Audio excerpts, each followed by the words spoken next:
Hello students, switch gear and પ્રોટેક્શનના આજના લેક્ચરમાં આપણે થર્ડ ચેપ્ટરમાં આગળ વાત કરવાના છીએ. બરાબર છે. એની અંદર પણ બેઝિકલી આપણે ડિસ્ટન્સ રિલે અને ડાયરેક્શનલ રિલે એમ બે ટાઈપની રિલેની વાત કરવાની છે. હવે ડાયરેક્શનલ રિલે આપણે ઓલરેડી ડિસ્કસ કરી ગયા છીએ. બરાબર છે. હજી એકવાર આપણે રિપીટ કરી જઈએ. ડાયરેક્શનલ રિલેનો મતલબ શું થાય કે એક પ્રી ડિફાઇન્ડ એટલે કે નક્કી કરેલી દિશામાં કરંટનું વહન થશે તો એ ઓપરેટ થશે નહીં. પણ જો નક્કી કરેલી દિશા કરતાં જ્યારે કરંટની દિશા શું થાય છે, ઉલટાઈ જાય છે, બરાબર, ત્યારે એ રિલે ઓપરેટ થાય છે. બરાબર. પછી ભલે કરંટની દિશા જો સેમ હોય એની નક્કી કરેલી દિશાની અંદર, બરાબર, અને ફોલ્ટ થયો, કરંટ ખૂબ જ વધી ગયો, છતાં પણ આ રિલે ઓપરેટ થશે નહીં. આ રિલેની ઓપરેશન માટે કરંટની ડાયરેક્શન રિવર્સ થવી જરૂરી છે. બરાબર. અને આનો ઉપયોગ ક્યાં થાય છે તો કે પેરેલલ ફીડર પ્રોટેક્શનમાં થાય છે. પેરેલલ ફીડરનો અહીંયા ડાયાગ્રામ તમને આપેલો છે કે બે ફીડરથી તમે એનર્જીને ફીડ કરો છો જનરેટિંગથી લોડ તરફ. બરાબર છે. હવે આ ડાયાગ્રામ તમને સમજાવવાનો છે કે આપણે પહેલાં તમને કહી દઉં કે જે રિલે ડાયરેક્શનલ હશે એમાં આપણે કોઈ પણ એક જ સાઈડથી એરો બતાવશું. બરાબર. અને બે સાઈડથી એરો બતાવેલો હશે એનો મતલબ કે એ કઈ રિલે છે, બાય ડાયરેક્શનલ. એમાં ડાયરેક્શનલ ફીચર છે નહીં. બરાબર છે. તો પહેલો આપણે કેસ લઈએ છીએ. હવે આ કેસમાં શું છે તો કે તમે અહીંયા ધ્યાનથી જુઓ, આ બે બસ બાર છે અને અહીંયા A1 A2 અને B1 B2 એમ બે ફીડર છે.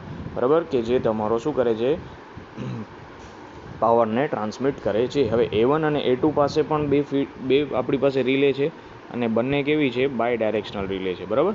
બંને કે અહીંયા પણ શું થશે, આ બંને કેવી છે, બાય ડાયરેક્શનલ રિલે આપેલી છે. બરાબર છે. એટલે કે આની અંદર ડાયરેક્શનલ ફીચર આપેલું નથી. હવે શું થાય છે તો કે ફીડર A1 અને A2 અહીંયા ફોલ્ટ થાય છે. બરાબર. હવે શું થશે તો કે ફોલ્ટ તો થયો, તો અહીંયાથી આપણે કરંટ છે ફોલ્ટમાં જવા માટે બે રસ્તા હશે. એક આ હશે, બરાબર છે. તો શું થશે તો કે આ રિલે ફટાક દઈને ઓપરેટ થઈ જશે. બરાબર.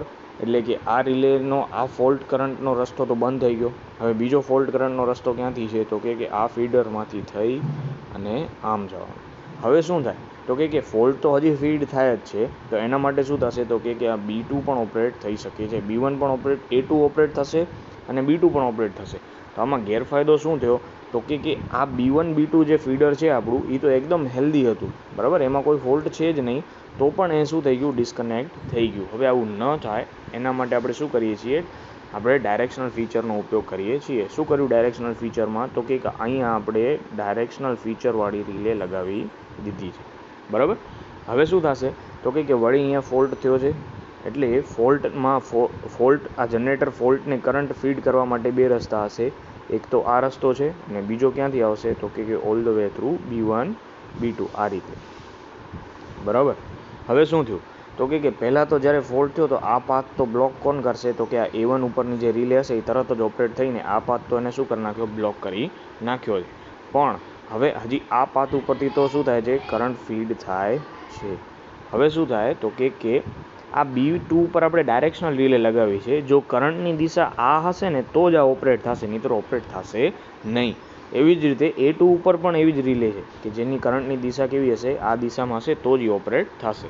તો હવે શું થયું તો કે તમે જુઓ, કરંટ અહીંયાથી આવ્યો, આ B2ની તો વિરુદ્ધ દિશામાં છે, એટલે કે B2 ઓપરેટ થવાનો કોઈ સવાલ છે જ નહીં.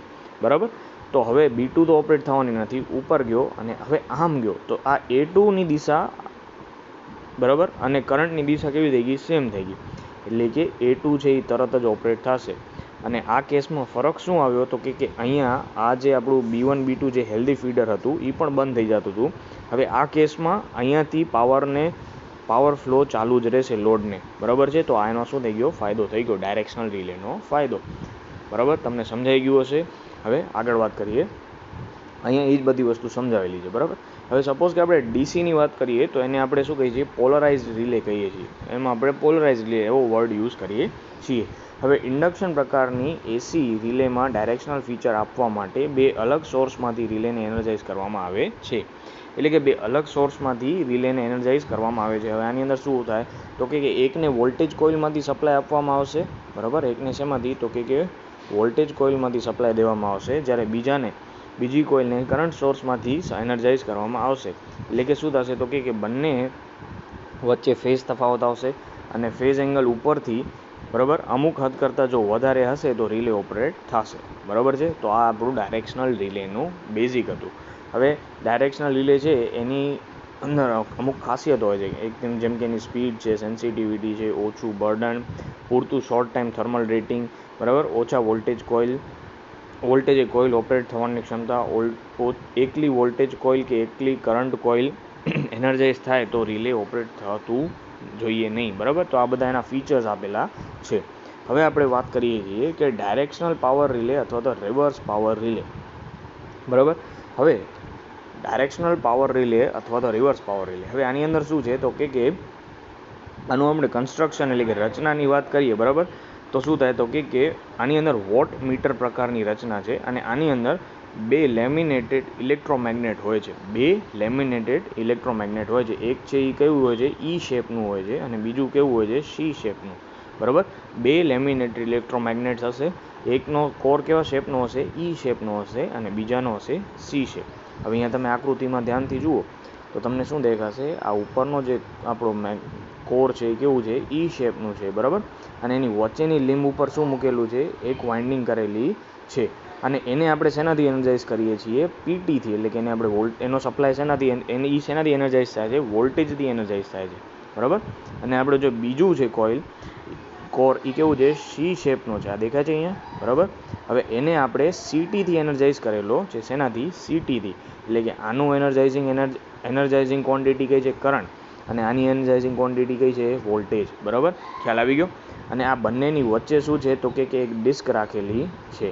હવે આ બંનેની કારણે ફ્લક્સ ઉત્પન્ન થશે. એ ફ્લક્સના ઇન્ટરેક્શન અને પાછા એ ફ્લક્સ વચ્ચે શું હશે, ફેઝ તફાવત હશે, બરાબર. એ ફેઝ તફાવતના કારણે આ બે ફ્લક્સના ઇન્ટરેક્શનના લીધે આમાં કરંટ ઉત્પન્ન થશે અને અહીંયા આની સાથે કોન્ટેક્ટ લાગેલો હશે અને એ કોન્ટેક્ટ જો આ ડિસ્ક ફરશે તો આ ટ્રીપ કોઇલના કોન્ટેક્ટમાં આવશે અને આપણી ટ્રીપ સર્કિટ એનર્જાઇઝ થશે. હવે આટલું ખ્યાલ આવી ગયું કન્સ્ટ્રક્શનમાં શું થાય છે. હવે આપણે આગળ વાત કરીએ એનું વર્કિંગ કઈ રીતે થાય છે. તો કે વોલ્ટેજ કોઇલને મળતો વોલ્ટેજ V, એના લીધે ફ્લક્સ ઉત્પન્ન થાય છે. વોલ્ટેજ Vના કારણે ફ્લક્સ ∅1 ઉત્પન્ન થાય છે, બરાબર. ∅1 વોલ્ટેજના કારણે જે વોલ્ટેજના વેક્ટર કરતાં 90 ડિગ્રી પાછળ છે, બરાબર છે. અને જે કરંટ કોઇલ છે એમાંથી I એમ્પિયરનો પ્રવાહ પસાર થાય છે, તો એના કારણે ફ્લક્સ કયું ઉત્પન્ન થાય છે, ∅2, બરાબર. આમાં યાદ એટલું જ રાખવાનું છે કે વોલ્ટેજના કારણે ફ્લક્સ ∅1 ઉત્પન્ન થાય છે અને કરંટના કારણે ફ્લક્સ ∅2 ઉત્પન્ન થાય છે, બરાબર. હવે આ ∅1 છે એ વોલ્ટેજ કરતાં 90 ડિગ્રી લેગ કરે છે, જ્યારે ∅2 છે એ કરંટની સાથે શું છે, ફેઝમાં છે. શેમાં છે, ફેઝમાં. એમાં કોઈ ફેઝ તફાવત છે નહીં, બરાબર. વેક્ટર ડાયાગ્રામમાં તમે જુઓ તો આપણો વોલ્ટેજનો વેક્ટર આપી દીધો અહીંયા, બરાબર. હવે એના કારણે કયું ફ્લક્સ ઉત્પન્ન થયું હતું, ∅1. તો ∅1 એની કરતાં કેટલા, 90 ડિગ્રી ઉપર આપેલો છે અહીંયા, આ છે આપણો ∅1. પછી જે કરંટ છે, બરાબર, તો એ કરંટ આપણી પાસે અહીંયા છે, કરંટ વેક્ટર આપી દીધો. કરંટના કારણે ફ્લક્સ કયું ઉત્પન્ન થયું હતું, કરંટના કારણે ∅2 ઉત્પન્ન થયું હતું.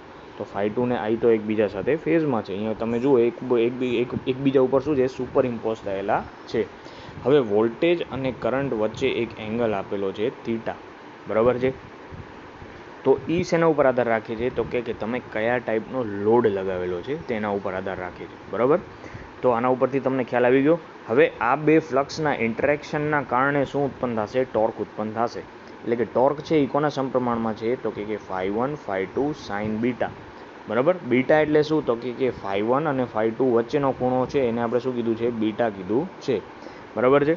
હવે ∅1 છે એ કોના કારણે ઉત્પન્ન થયું હતું, તો કે ∅1 ઉત્પન્ન થયું હતું Vના કારણે, એટલે કે ∅1 સમપ્રમાણમાં છે V. ∅2 કોના કારણે ઉત્પન્ન થયું હતું, Iના કારણે, તો ∅2 સમપ્રમાણમાં છે I. હવે બીટા બરાબર આપણે શું લખી શકીએ, તો બીટા બરાબર તમે અહીંયા ડાયાગ્રામમાં જુઓ, બીટા એટલે આટલો એંગલ છે, બરાબર. અને આખો એંગલ તો કેટલાનો છે, 90નો છે. અને આટલો છે એ પાછો કેટલો છે, થીટા. તો બીટા બરાબર આપણે શું લખી શકીએ, ટોટલ 90 છે એમાંથી જો થીટા માઇનસ કરીએ તો આપણને બીટા મળે છે. તો બીટાની જગ્યાએ આપણે 90 માઇનસ થીટા મૂકી દીધો. હવે આ ઇક્વેશનમાં આપણે બધી વસ્તુ મૂકીએ તો ∅1ની જગ્યાએ V આવી ગયો, ∅2ની જગ્યાએ શું આવી ગયો, I, અને બીટાની જગ્યાએ શું આવી જશે, 90 માઇનસ થીટા. અને sin 90 માઇનસ થીટા બરાબર શું થાય, VI cos થીટા, બરાબર.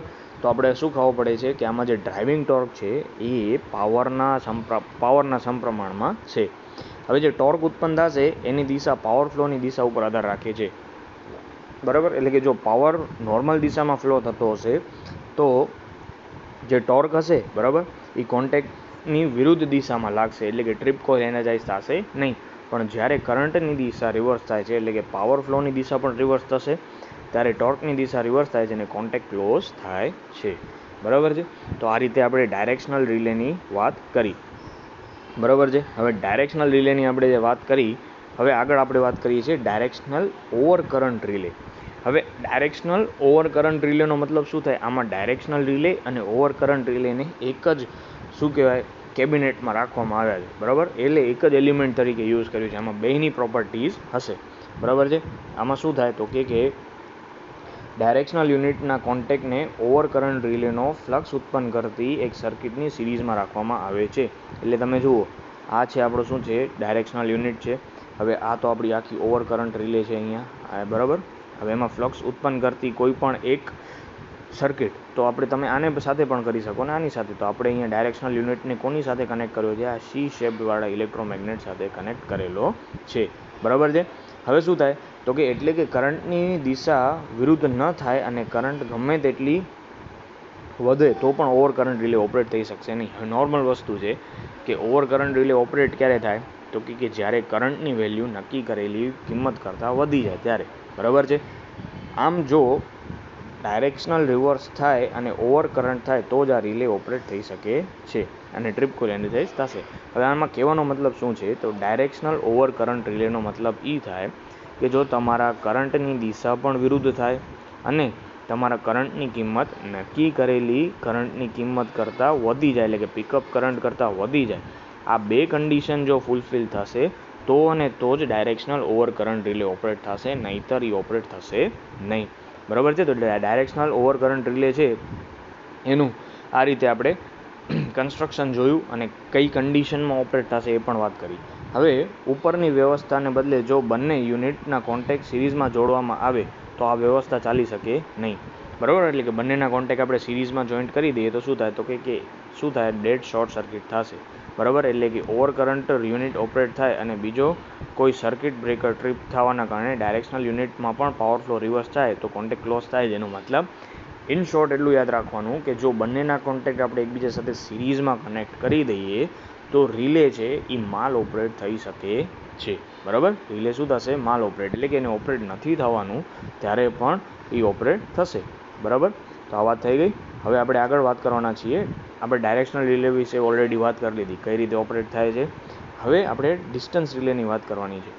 હવે જનરલી જે high voltage, extra high voltage lines છે, ટ્રાન્સમિશન લાઇન્સ, બરાબર, એના પ્રોટેક્શન માટે આપણે ડિસ્ટન્સ રિલેનો ઉપયોગ કરીએ છીએ. બરાબર. હવે ડિસ્ટન્સ રિલેનો ઉપયોગ શું કામ કરીએ છીએ તો અને ઓનું ડિસ્ટન્સ રિલેનું ઓપરેશન કઈ રીતે છે તો કે એ રિલે લોકેશનથી કરી અને લાઇનનું ઇમ્પિડન્સ માપે છે. બરાબર. માપેલ ક્વોન્ટિટી રિલેના લોકેશન અને ફોલ્ટ વચ્ચેની લાઇનની લંબાઈના પ્રમાણમાં હોય છે. બરાબર છે. એટલે કે રિલે પોઈન્ટથી કરીને ફોલ્ટ પોઈન્ટ સુધીનું શું માપે છે? ઇમ્પિડન્સ માપે છે.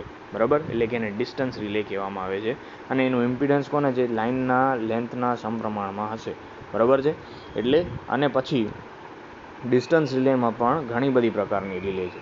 હવે એક્ઝામમાં તમને એમ પૂછી શકે કે ડિસ્ટન્સ રિલેના પ્રકાર જણાવો ને કોઈ પણ એક સમજાવો, એવી રીતે ક્વેશ્ચન આવતો હતો. બરાબર છે.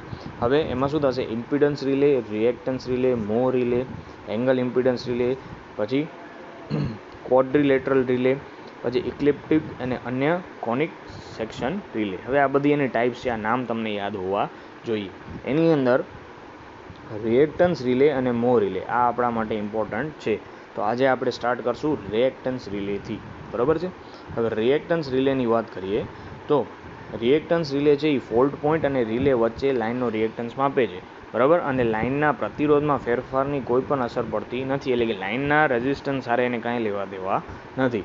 તેથી ફોલ્ટ ઉત્પન્ન થતી વખતે આર્ક રિએક્ટન્સ તેના કાર્ય પણ કોઈ અસર થતી નથી. એટલે કે આર્ક રિએક્ટન્સથી એને કાંઈ લેવા દેવા નથી.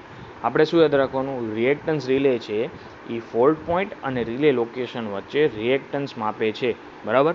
અને લાઇનના પ્રતિરોધના ફેરફારની આના ઉપર કોઈ અસર આવતી નથી. આ છે એકદમ ફાસ્ટ હાઈ સ્પીડ ઓપરેશન છે. પછી ઇન્ડક્શન કપ ટાઈપ રિલે, એટલે કે આની અંદર ઇન્ડક્શન કપ ટાઈપ રિલેનું આપણે કન્સ્ટ્રક્શન યુઝ કર્યું છે, જેનો ડાયાગ્રામ પાછળ આપેલો છે, જે આપણે જોશું. બરાબર. હવે હું તમને પહેલાં ડાયાગ્રામ સમજાવી દઉં. આની અંદર બે પોલ્સ છે. બરાબર છે.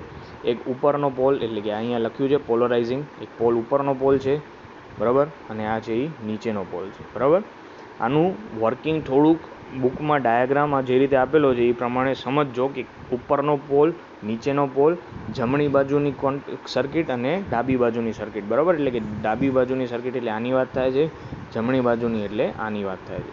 આ બે કનેક્ટેડ છે ને અહીંયા આ કનેક્ટેડ છે. બરાબર, આપણે એવી રીતે યાદ રાખવાનું છે. હવે શું થાય છે જુઓ, તો કે કરંટને લીધે ઉપરના અને નીચેના પોલમાં પોલરાઇઝિંગ ફ્લક્સ ઉત્પન્ન થાય છે. એટલે કે જુઓ અહીંયા આ ઉપરનું કોઇલ પોલ, બરાબર, અને આ નીચેનો પોલ, એ બંનેમાં કરંટ આઈના લીધે શું થાય છે, ફ્લક્સ ઉત્પન્ન થાય છે. એટલે કે આ જે કરંટ છે એ આપણી ઓપરેટિંગ ક્વોન્ટિટી છે. બરાબર, ઓપરેટિંગ ક્વોન્ટિટી એટલે શું, જેના કારણે ફ્લક્સ ઉત્પન્ન થાય છે તે. બરાબર છે, કરંટને લીધે જમણી તરફના પોલમાં ફ્લક્સ ઉત્પન્ન થાય છે. કરંટ એ ઓપરેટિંગ ક્વોન્ટિટી છે. જમણી તરફના પોલનો ફ્લક્સ ઉપરના અને નીચેના પોલના ફ્લક્સના ફેઝમાં નથી, કારણ કે જમણી તરફના સેકન્ડરી વાઇન્ડિંગના ફેઝ શિફ્ટિંગ સર્કિટ મારફતે શોર્ટ કરેલું છે. હવે શું કહે છે જુઓ, આમાં જે ફ્લક્સ ઉત્પન્ન થશે અહીંયા અને અહીંયા, બરાબર, એ ફ્લક્સ આ ફ્લક્સ અહીંયા જે ઉત્પન્ન થશે એની સાથે ફેઝમાં નહીં હોય. શું કામ, તો કે આની સેકન્ડરી છે એ આના થ્રુ શું કરેલી છે, શોર્ટ કરેલી છે ફેઝ શિફ્ટિંગ સર્કિટથી. બરાબર છે, આટલું ક્લિયર. શું છે, એના સાથે શોર્ટ કરેલી છે. બરાબર છે. હવે પોલરાઇઝિંગ ફ્લક્સ, બરાબર, પોલરાઇઝિંગ ફ્લક્સ ક્યાંથી આવશે, એક અહીંયાથી આવશે અને અહીંયાથી આવશે. અહીંયા જે ફ્લક્સ ઉત્પન્ન થશે આ બેમાં એની વાત કરી છે. બરાબર છે. હવે પોલરાઇઝિંગ ફ્લક્સ અને જમણી તરફના પોલના ફ્લક્સ વચ્ચે ઇન્ટરેક્શનને લીધે, એટલે કે આ ફ્લક્સ, આ બેનું ફ્લક્સ અને અહીંયાના ફ્લક્સના ઇન્ટરેક્શનને લીધે એક ઓપરેટિંગ ટોર્ક ઉત્પન્ન થશે કે જેના કારણે તમારી રિલે ઓપરેટ થાય છે, અને K1I². બરાબર છે, આ આપણું શું છે, ઓપરેટિંગ ટોર્ક છે. ખ્યાલ આવી ગયો. આ બેના અને આના ઇન્ટરેક્શનના કારણે એક ફ્લક્સ ઉત્પન્ન, એના કારણે શું થાય છે, ટોર્ક ઉત્પન્ન થાય છે. બરાબર, શું થાય છે, ટોર્ક ઉત્પન્ન થાય છે.